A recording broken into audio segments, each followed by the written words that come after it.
Të nderuar miq, do të flasim për situatën në lindjen e mesme. Çfarë po ndodh tani atje? Kemi disa ditë që ka pasur një qetësi mes një pushimi dhe negociatave që kanë rinisur, janë pezulluar, pritet që ndoshta mund të rinisin me ndërmjetësimin e Pakistanit, ndoshta mund të futen lojë edhe Rusia. Megjithatë, për të sqaruar më mirë atë që po ndodh ditët e fundit në lindjen e mesme, do të flasim me gazetarin studiuesin, mikun e emisionit ton Sokol Braja. Sokol, përshëndetje dhe faleminderit. Përshëndetje, është kënaqësi për mua dhe faleminderit për ftesën. Faleminderit ju. Sokol, me atë që kemi parë me ngushticën e Hormuzit, që u mbyll, shkaktoi trazira dhe kaos në gjithë botën. Por çfarë do ndodhte nëse në një situatë hipotetike do mbyllej edhe Bosfori?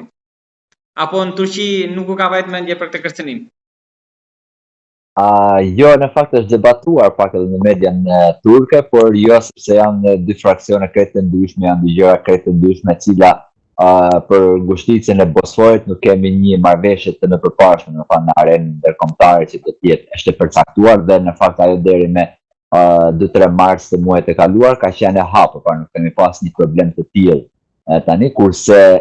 tani është bërë problemi, pra është bllokuar nga Irani, por në njëjtën kohë është bllokuar edhe më sipër ngushticës së Bosforit, se në falet e ngushticës së Hormuzit ka bërë një blokadë Amerika, pra aty kemi në fakt dy ngushtica të cilat e ngushtojnë njëra tjetrën, kurse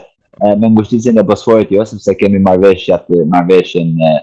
e cila i përcakton ato ku ka tash 103 vite që është në fuqi dhe nuk ka luajtur fare, pra është një gjë krejt e ndryshme. Turqia ka si armë të fortë në dorë, edhe këtë kanal tregtar.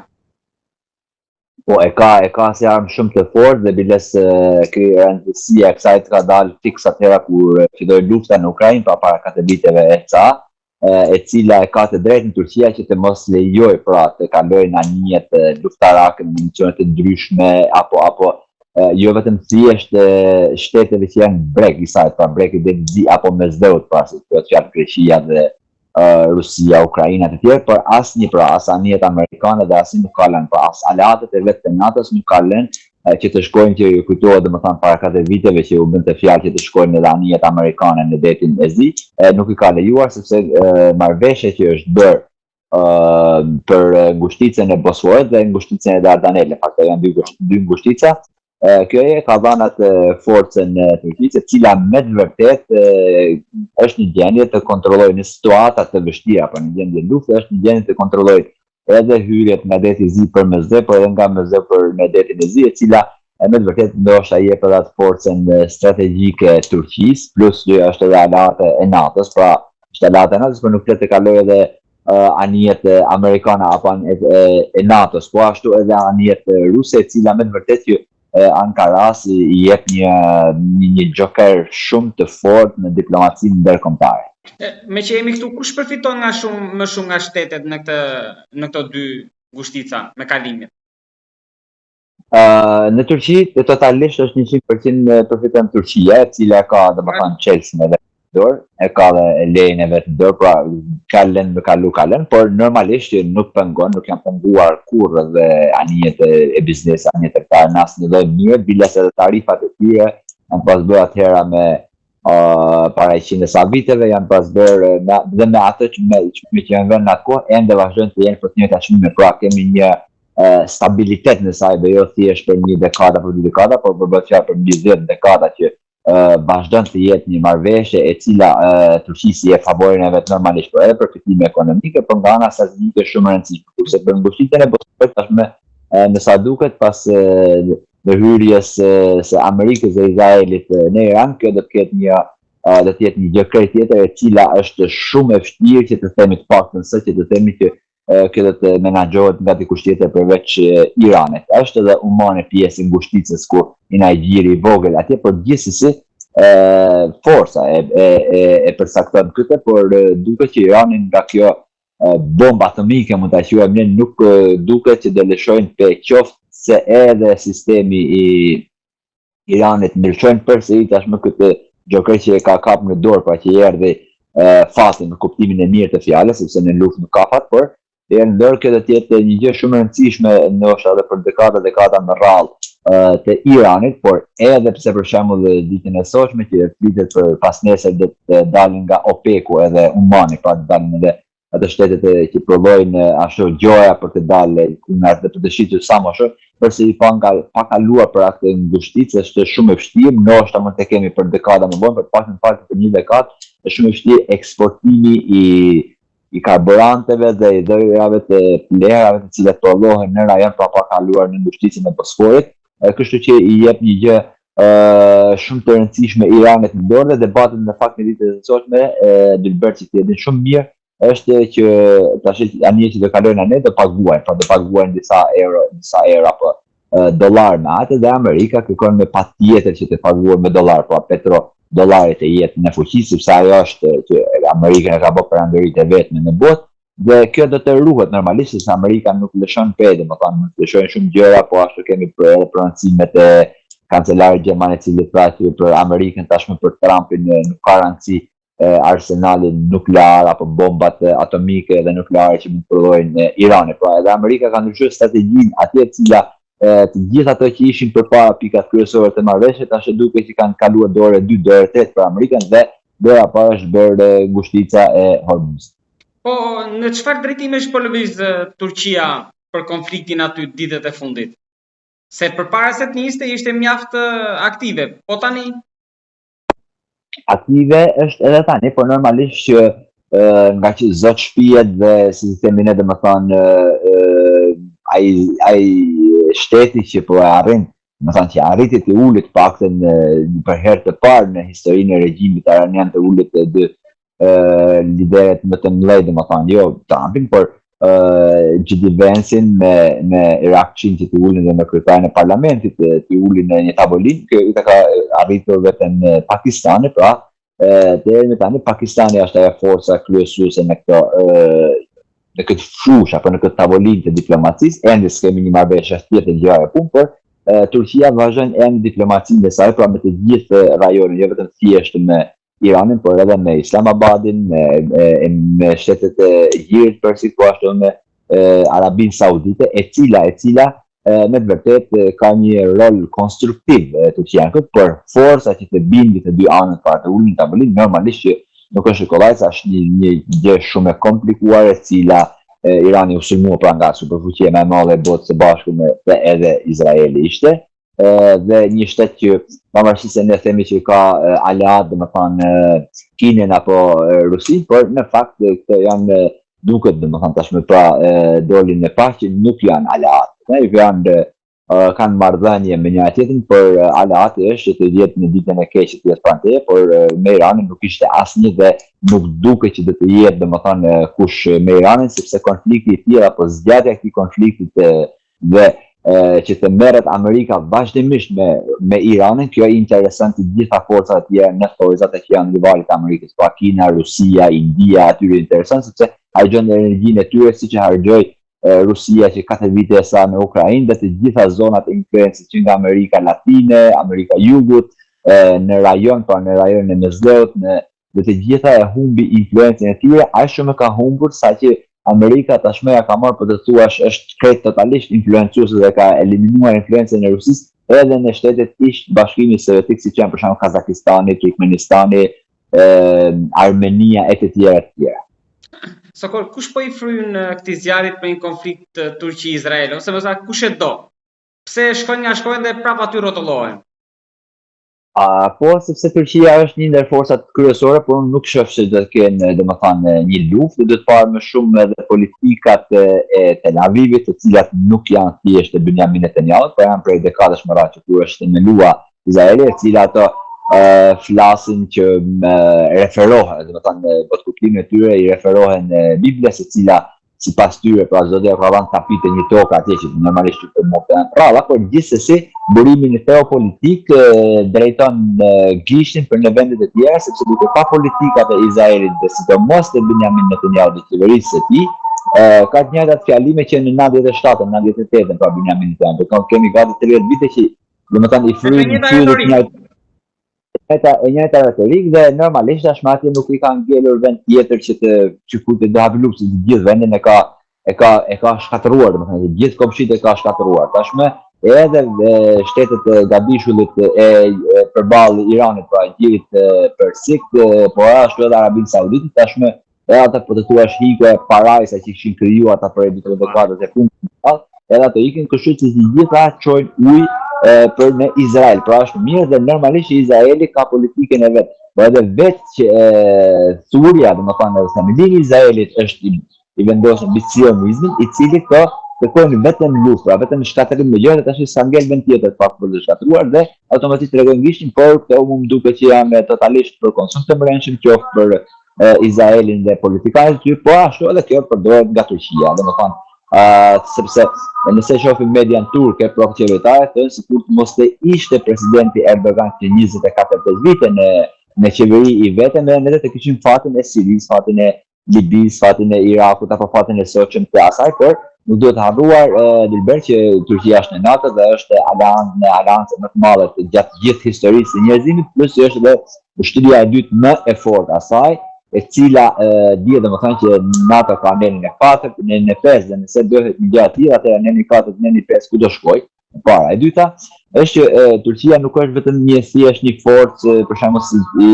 Greqia apo si vende tjera që merr armë, pra ble armë nga dikun, por asnjë vend në botë nuk besoj që mund ta dinë 100% se çfarë armësh prodhon Turqia dhe çfarë force ka Turqia, sepse Turqia po të thuash në umbrellën e NATO-s dhe në umbrellën e Kombit të Bashkuar në shumë vende të botës në konfliktet më të përzira ka çuar domethënë ushtarët e saj dhe ka arritur me sukses, ku ne shqiptarët e dimë shumë mirë, për shembull në Kosovë, pra kemi de facto në Kosovë forcën ushtarake të Turqisë. Kështu që Izraeli domethënë një gjë të tillë e përdor për konsum të mbrëmshëm, edhe Turqia përdor këtë Izraeli për na bine, por kjo më duket se është një gjë e pamundur, të paktën sa të kemi NATO-n, dhe NATO është gjëja kryesore ku Turqia kjo është shtëria më e forta e dyta në këtë aleancë. E njëjta situatë besoj është edhe me Greqinë, pasi Hakan Fidan pak ditë më parë tha që është kërcënim aleanca Izrael-Greqi-Çipro, ndërkohë që ishim me Macronin në Athinë, edhe tha qofse Greqia do hyjë në luftë, ne jemi këtu, një fregat moderne atje, sigurisht që ata nuk besojnë që e kishin gjithë të kërcënim për vendet e Ballkanit. Mesazhi ishte i qartë për këshkonte. Po, mesazhi është i qartë për Turqi, por duhet të thënë nuk duhet të harruar që Greqia është shumë e vogël dhe forcat, kapacitetet turqe që të vinë në ndihmë Greqisë për shembull për një luftë e mundshme, ku të dyja janë anëtarë të NATO-s, dhe duhet të harrojë. Dhe kjo është e pamundur, por po aleanca në fakt e Greqisë me Çiprën jugore, sepse dihet që Çipra është ndarë në dy pjesë, një pjesë turke dhe një pjesë greke, e cila pjesën turke pra nuk e njeh as një shtet vetëm Turqia, por pjesa greke është në Kombet e Bashkuara, është anëtare e Bashkimit Evropian dhe ajo kërkon që domethënë kjo është një presion në fakt i Afinës për ta marrur Çiprën për ta futur në NATO, por automatikisht domethënë është e pamundur pa dhënë lejen Turqia që të futet në NATO. Dhe kështu që bën manovra të tilla domethënë Greqia, por nuk duhet të harruar që Greqia sa herë që ka probleme të mbrëmshme domethënë në politikat e saj, në qeveritë e saj, ndjerën pretekstet e tilla, sepse duke pa dy forca domethënë të atë dhe ecjen prodhimtarinë, shpikjen, inovacionin e sektorit të armës, sektorit të mbrojtjes të Turqisë. Kjo duket domethënë si me qenë një kalamon 5 vjeç murraf me një çun 25 vjeç. Pra kjo është e pamundur, por normalisht që aty edhe Europa, se gjë Europës Macronin, pra mund ta frysim me vendet tjera të Bashkimit Evropian, të cilat duan kërkojnë që ta bëjnë Turqinë pak të parëndësishme, ku njëjtën kohë po flasim pra që të kemi një kënd të fortë të ushtrisë europiane, normalisht në umbrellën e NATO-s, dhe kështu që pra ti nuk je shumë e rëndësishme për ne, gjoja, por këta janë lojra strategjike të cilat janë ka probleme që na çojnë domethënë tek këto mendime, sepse si dihet ka probleme me Turqisë e Greqisë të pasdijetura që 100 vjet, por jo se këto na çojnë në gjendje lufte me Turqinë, ashtu sepse nëse do bashkohet për shembull Kipra, ku Kipra gjysma është greke, pra Turqia ka ushtrinë e vet atje, dhe Çipra, Izraeli dhe Greqia çfarë do t'i bëjnë domethënë Turqisë. Pra këto janë normalisht për geostrategjike për të ulur domethënë palet që për një të ardhme domethënë të kenë domethënë sa më shumë pak influencë, pra Turqia të kenë sa më pak influencë për diplomacia turke, jo thjesht domethënë e qeverinë e Erdoganit, por 100 vitet e fundit e dihet se sa e fortë është dhe sa ka arritur dhe sa mund të arritse nëse mund të kemi konflikte të tjera, por këto konflikte unë i shoh të pamundshme sepse është NATO edhe pse themi ne që NATO e përshëndet, në të kundërtën tashmë një bazë e re në Bosforin e Turqisë, pra për prit, domethënë kundra Rusisë, u themeluar tani në këtë kohë që ne po flasim, domethënë pasi filloi lufta e 28 shkurtit e Amerikës në kundra Iranit, pra është u themeluar tani po emërohen edhe gjeneralet të cilat do të jetë automatikisht në komandën e Turqisë, por investimi 70% do të jetë i Amerikës. Pra NATO nuk po shpërbëhet dhe këto gjërat janë të jara për të ulur rëndësi, por diplomacia dhe gjaktësia e Turqisë në diplomaci, por edhe në qoftë edhe me marrëdhënien e Bashkimit Evropian, por edhe me NATO kanë qenë shumë të rëndësishme dhe nuk besoj që do të humbin kjo rëndësi. Sokor, diçka të fundit kam, si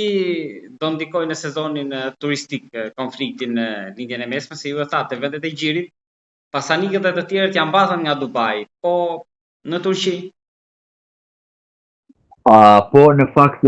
kjo jo vetëm në Turqi, por edhe në Greqi, në Shqipër, në Greqi, në Turqi, sepse këto janë vendet NATO, vendet europiane të cilat ofrojnë siguri. Por me sa duket dita ditës kanë rënë, domethënë edhe marrja biletave edhe për pushime, se tashmë fillon avash po fillon edhe vera këtu. Do të ketë një ndikim, dhe nëse nuk do të kemi pakte një paqe të përkohshme, sepse një paqe që duhet nuk e shoh se të arrihet mes Amerikës, Izraelit dhe Iranit, por një paqe të përkohshme nëse do kemi, me sa duket ende shumë herët ndoshta, sepse dihet për rëndësimet e Trumpit, domethënë shkon një fuqi nafte, shkon në $120 gati, pastaj ra përsëri në 100, domethënë bëhet për rëndësimet e manevrat e Washingtonit dhe të vetë Trumpit, por gjithsesi do të kemi probleme dhe me sa duket do të kemi probleme, plus kësaj shtohet edhe mbyllja ngushticës së Bosforit, i cili aty dihet domethënë që karburanti për aviona, ku shumë linja ajrore, tashmë po flitet që në Europë po bëhen gati. Po edhe kjo automatikisht do të rritet, domethënë edhe çmimi i biletave dhe rritja e çmimit aq kolosal normalisht që çdo kush më thënë të shkojë te 14 vet aty çat ketë aty në liçena, në luma, në deta, në gjë afër, sepse do të rriten çmimet jashtëmasit. Por të paktën deri tani nuk është se kemi një problem të madh, por dita ditës edhe kjo padituria se ku po shkon, domethënë gjendja e luftës, në të vërtetë që mund ta çojnë në një shkallë jo të dëshirueshme nga ajo që pritet nga turizmi për në Turqi, por edhe për në Greqi. Lutem edhe diçka Sokol për vendet e Ballkanit, ka ndonjë zhvillim nga politika turke? Jo, për vendet e Ballkanit jo, duket si vend i sigurisë normalisht që në mbledhjen e NATO-s nuk jemi, por ata problemet domethënë të Serbisë po merr armë nga Nena, po merr nga Athena, po normalisht që debatohen edhe këtu, por nuk është që i kanë krijuar një frikë, sepse dihet domethënë që edhe Serbia çfarë do të marrë, si do të marrë, nuk ka atë forcën më dhe është në bashkë është një metërkup i vogël në bashkën e madhe të Bashkimit Evropian dhe të NATO-s, pra nuk është se do të ketë një problem, por dihet domethënë që Serbia vazhdimisht, domethënë për dekadash më radh vazhdimisht ka krijuar probleme, por tashmë nuk ka atë forcë të madhe pse bëhet domethënë i fortë gjëra duke marrë armë nga Amerika, sepse edhe forca e armëve dhe teknologjia e armëve të Rusisë, por edhe të Kinës u pa domethënë në Venezuela dhe në Iran, domethënë funksionimi i tyre apo forca e tyre le shumë për të dëshiruar, kështu që nuk besoj që ne shqiptarët duhet të kemi frikë nga kjo gjë. Sokol, unë të falenderoj shumë për bisedën. Jam i njohur shumë për gjithë analizën që ju ndat me shikuesit tanë. Është kënaqësi për mua, shumë ju falenderoj.